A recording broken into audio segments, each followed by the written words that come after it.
अस्सलामुअलैकुम, मैं असदुल्ला खान हूँ। मुख्तलिफ हलकों और मुख्तलिफ डिस्ट्रिक्ट में जो सूरत हाल है उसका सिलसिला मैंने 2 दिन के लिए इसलिए रोक दिया था ताकि पता चले कि अब हालात आज़ाद उम्मीदवारों के आने के बाद किस तरफ को बढ़ रहे हैं। इस दौरान चूंकि और बहुत सारी डेवलपमेंट्स हो रही थी सुप्रीम कोर्ट में, फिर एक कानूनी और अदालती बहस भी चल रही है कि पाकिस्तान तहरीक-ए-इंसाफ का क्या बनेगा। कुछ सवालात को हमने एड्रेस किया है कि आज़ाद उम्मीदवार क्या पाकिस्तान तहरीक-ए-इंसाफ का हिस्सा बन सकते हैं या नहीं बन सकते। अगर तहरीक-ए-इंसाफ सुप्रीम कोर्ट के पास चली जाती है नजरसानी की दरख्वास्त लेकर तो उसका स्कोप क्या है, और एक आफ्टर थॉट जो सुप्रीम कोर्ट को आया है उसके नतीजे में उससे क्या तहरीक-ए-इंसाफ को कोई बेनिफिट भी मिल सकता है या बस वो हमदर्दी के 2 बोल हैं जो जस्टिस मुसर्रत हिलाली ने बोले हैं।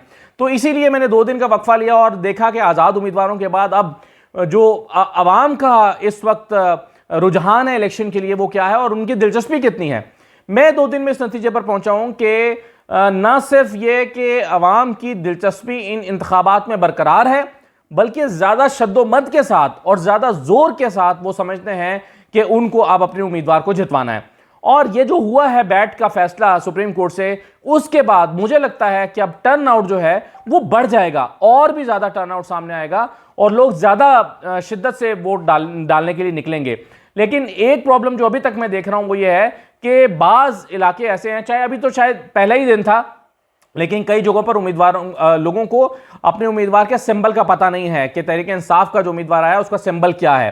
तो मेरा ख्याल है इसके लिए पाकिस्तान तहरीक-ए-इंसाफ को एक इफेक्टिव कैंपेन जो है वो रन करना पड़ेगी। अब जरा मैं आपके सामने चकवाल की सूरत हाल रख देता हूं और देख लेते हैं कि चकवाल में क्या मुकाबला होने जा रहा है। 2 हल्के हैं चकवाल के, NA 58 और 59, और ये जो चकवाल है ये कुछ हवालों से बहुत इंपॉर्टेंट भी है और कुछ हवालों से बहुत इंटरेस्टिंग भी है। तो मैं आपके सामने ये चकवाल रखता हूं, फिर अगली वीडियो में झेलम और फिर मंडी बहाउद्दीन आपके सामने रखूंगा और ये तीनों व्लॉग्स आप देखेंगे तो आपको ये रीजन समझ आ जाएगा। कुछ हवालों से ये जो है ये आपस में इनके मामला जुड़े भी हुए हैं। तो जरा NA 58 पर आ जाएं, चकवाल पर। ये चकवाल शहर का इलाका है और यहां से जो नून लीग ने जिस उम्मीदवार को टिकट दिया है वो वही है जिन्होंने पिछली मरतबा जिनको टिकट दिया था नून लीग ने, लेकिन वो हार गए थे। उनका नाम है मेजर रिटायर्ड ताहिर इकबाल। अब ये मेजर ताहिर इकबाल है, ये नून लीग के उम्मीदवार है और ये 2018 में भी नून लीग के ही उम्मीदवार थे और नून लीग के ये उम्मीदवार हारे थे पाकिस्तान तहरीक-ए-इंसाफ के जुल्फिकार अली खान से। लेकिन इस मरतबा जुल्फिकार अली खान तहरीक-ए-इंसाफ के उम्मीदवार नहीं हैं। तहरीक-ए-इंसाफ के उम्मीदवार इस मरतबा अयाज अमीर साहब आ गए हैं। अयाज अमीर आप जानते हैं कि वो शख्सियत हैं जो जानी पहचानी है, जिनको लोग बहुत अच्छे तरीके से जानते हैं, जिनका तारुफ एक दानिश्वर का सा है, तज्जियाकार का है, जो अपने कॉलमों के जरिए से पहले से लोग उनको जानते हैं। और अयाज अमीर साहब इस लिहाज से नए नहीं हैं कि पहली मरतबा इलेक्शन लड़ रहे हों। 2008 में वो MNA रह चुके हैं। 2008 में अयाज अमीर साहब नून लीग के MNA थे, लेकिन इस मरतबा चूंकि शायद ये इलेक्शन लड़ने का उनका बहुत पहले से इरादा नहीं था तो उनकी वर्किंग वैसी तो नहीं है जैसे एक हल्के में एक ऐसे शख्स की होती है जो 5 साल तक वर्किंग कर रहा होता है। अयाज अमीर साहब की वर्किंग वो तो नहीं है, और लेकिन फिर भी तहरीक-ए-इंसाफ का टिकट रखने की वजह से ये काफ़ी मकबूल हो गए हैं और लोगों के लिए नए भी नहीं हैं, तो दूसरे उम्मीदवार हो गए ये। लेकिन अब सवाल ये पैदा होता है कि जो पिछली मरतबा तहरीक-ए-इंसाफ के टिकट पर लड़े थे जुल्फिकार अली खान, वो इस मरतबा कहाँ चले गए? तो वो जनाब आ गए हैं वो आ गए हैं पीपल्स पार्टी के टिकट पर। तो सरदार जुल्फिकार अली खान अब हो गए पीपल्स पार्टी के। अब आप जरा देखिए कि इस हल्के में NA 58 जो कि पिछली मरतबा NA 64 था, यहां से 2018 जीते हैं जुल्फिकार अली खान PTI के टिकट पर और हारे थे, 2nd नंबर पर रहे थे मेजर ताहिर इकबाल। 2013 में मेजर ताहिर इकबाल जीते थे और गुलाम अब्बास जो हैं वो आज़ाद लड़े थे और दूसरे नंबर पर आए थे। अब आपने ये नाम याद रखना है गुलाम अब्बास का, ये इंपॉर्टेंट कैरेक्टर है, लेकिन इस हल्के में आपको दिखाई नहीं दे रहा। तो ये गुलाम अब्बास कहां चले गए? जब मैं अगला हल्का आता हूं तो फिर मैं आपको इनका बताता हूं, लेकिन ये भी चकवाल का एक इंपॉर्टेंट कैरेक्टर है, इंपॉर्टेंट फिगर है, लेकिन NA 58 में ये नहीं है। लेकिन 2013 में ये आज़ाद लड़ते हुए इन्होंने 1 लाख से ज़्यादा वोट हासिल किए थे, ये इनकी स्ट्रेंथ है, लेकिन इस हल्के में ये नहीं है। 2008 अयाज अमीर जीते थे और 2002 फिर मेजर ताहिर इकबाल जीते थे। अब आप देखिए कि ताहिर इकबाल 2002 भी जीते हुए हैं, 2013 जीते हुए हैं, 2018 2nd नंबर पर रहे हुए हैं, 1,30,000 वोट लेकर ये 2nd नंबर पर रहे थे। तो तगड़े उम्मीदवार हैं नून लीग के मेजर ताहिर इकबाल। अच्छा, अब यहां पर ये 3 उम्मीदवार हो गए। अब मैं इन तीनों में से 2 की स्ट्रेंथ आपको बताता हूं।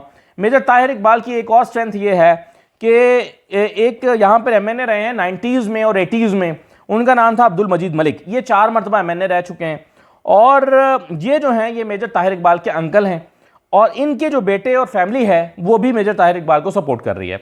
तो आप ये देखिए कि तो उनकी अपनी स्ट्रेंथ के पिछली मरतबा हारे भी थे तो 1,30,000 वोट लिया था जुल्फ़िकार अली खान के 1,55 के मुकाबले में, 1,55,000 के मुकाबले में 1,30,000 वोट लिया था और खुद 2 मरतबा MNA भी रह चुके हैं और अब उनको उनके कज़न और उन कज़न फैमिली जो है वो भी सपोर्ट कर रही है जो खुद 4 मरतबा MNA रह चुके हैं। तो ये इनकी स्ट्रेंथ हो गई।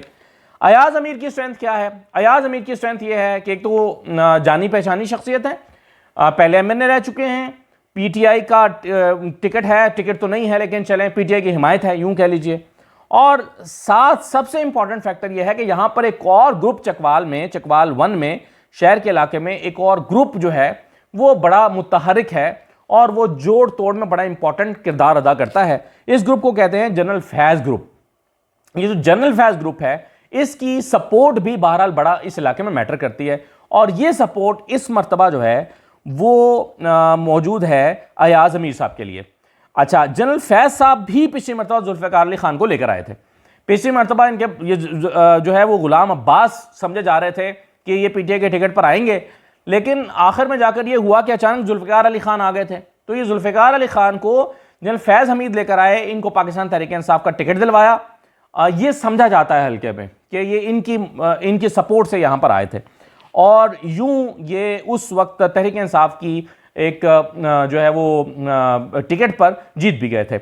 अब ये हल्का पूरा आपके सामने खुल गया। 3 लोग मुकाबले पे हैं। सरदार जुल्फ़िकार अली खान मेरे ख्याल में तीसरे नंबर पर हैं, मेरे ख्याल में मेजर रिटायर्ड ताहिर इकबाल दूसरे नंबर पर हैं और मेरे ख्याल में इस हल्के में जो फेवरेट हैं वो अयाज अमीर हैं और उसकी चंद वजूहात मैंने आपके गोशगुजार कर दी हैं।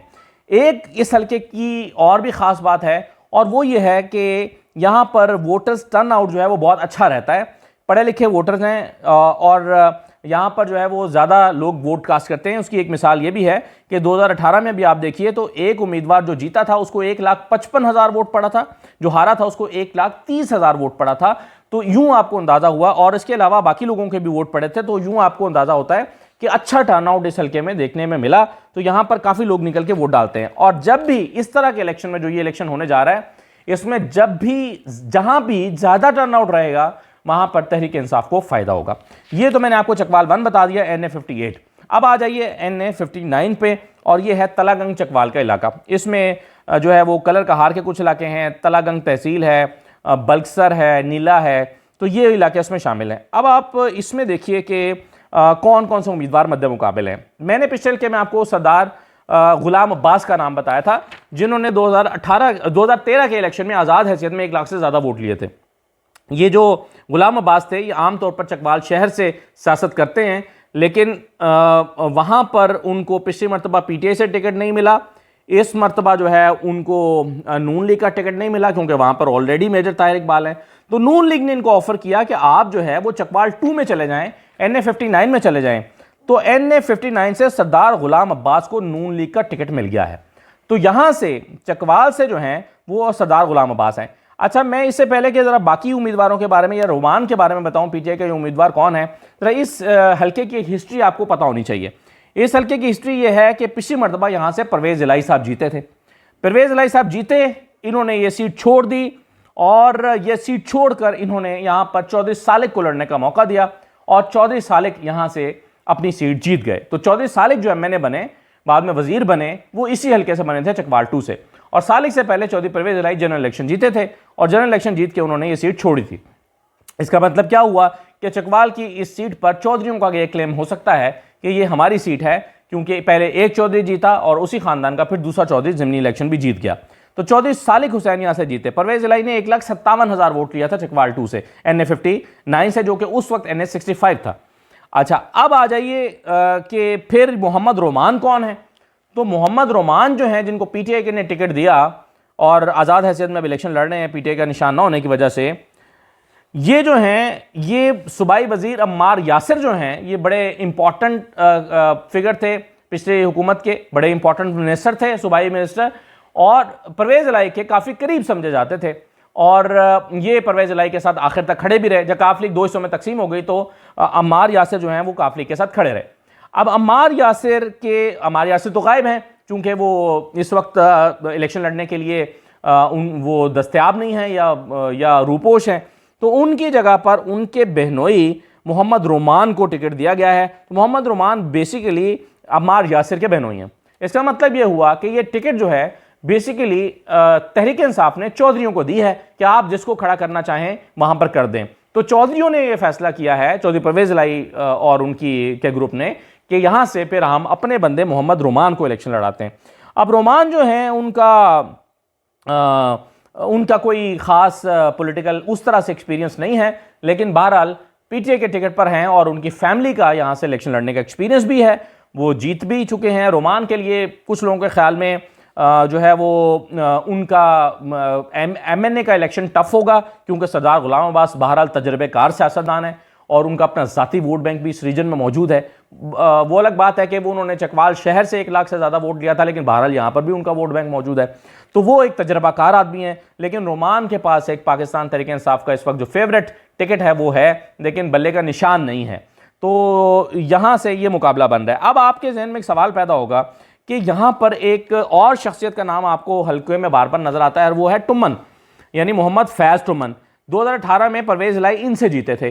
परवेज इलाही जीते थे 1,57,000 वोट लेकर काफली के टिकट पर, यानी पाकिस्तान तहरीक इंसाफ के साथ इत्तेहाद पर, और नून लीग के फैज़ टुमन थे जिन्होंने 1,06,000 वोट लिया था।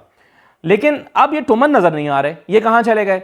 अच्छा, ये जो टुमन है इन्हीं की फैमिली के सरदार मुमताज़ टुमन जो हैं ये 2013 जीते हुए हैं, और मोहम्मद फैज़ टुमन खुद 2008 जीते हुए हैं, और फैज़ टुमन 2002 भी जीते हुए हैं। तो अब आप देखें कि 2002 में एक बंदा जीत रहा है, 2008 जीत रहा है, 2018 में वो दूसरे नंबर पर रह रहा है, और उसी की बरादरी का बंदा जो है वो सरदार मुमताज़ टुमन 2013 जीत रहा है। तो टुमनों का इसका मतलब है वोट बैंक तो है यहाँ पर, तो फिर टुमन कहाँ चले गए?